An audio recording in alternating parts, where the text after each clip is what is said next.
You're not lazy. You're mentally exhausted. Lazy people don't feel this tired. They don't feel drained before the day even starts. They don't feel heavy while doing nothing. If you're exhausted in a way sleep doesn't fix, that's not laziness. That's mental exhaustion. And the confusing part is, from the outside, you seem fine. You're functioning. You're replying. You're present. Nothing looks broken, but inside everything feels delayed. Like there's resistance before every small movement. Like your mind has to negotiate with itself before doing even simple things. You wake up already thinking, not about one thing, about everything. What you said, what you should have said, what you still need to do, what might go wrong later. Your body hasn't moved yet, but your mind has already been active for hours. So even small tasks feel heavier than they should. Not because they're difficult, but because your mind is already full. There's no empty space left, no margin, no quiet.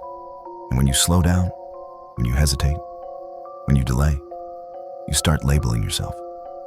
Lazy, undisciplined, unmotivated. You compare yourself to people who seem to move without effort. You wonder why discipline works for others, but feels unreachable for you. You ask yourself why everything feels harder than it should. And slowly, without noticing, self-judgment replaces curiosity. But here's what matters. Lazy people don't think like this. They don't analyze their lack of energy. They don't feel guilty for resting. They don't carry constant internal pressure. Mental exhaustion comes from somewhere else. It comes from continuous mental involvement. You make decisions all day, not big ones, small, invisible ones. How to respond, what tone to use, what to avoid, how to not say the wrong thing.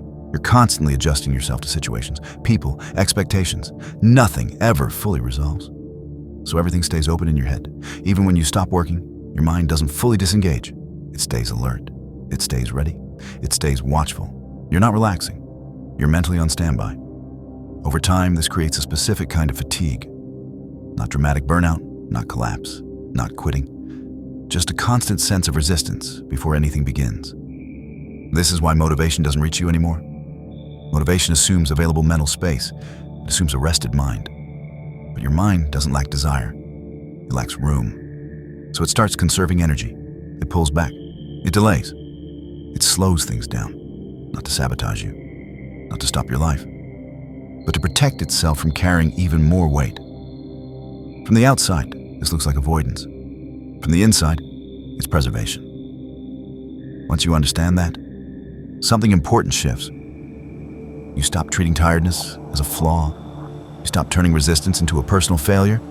You stop fighting your own nervous system, and the tension around it loosens. Clarity doesn't suddenly arrive.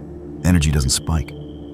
But the pressure softens. And when pressure softens, movement stops feeling threatening. Not big movement, not dramatic change, just enough steadiness to take one step without internal friction. This kind of exhaustion doesn't come from indifference. It doesn't come from laziness.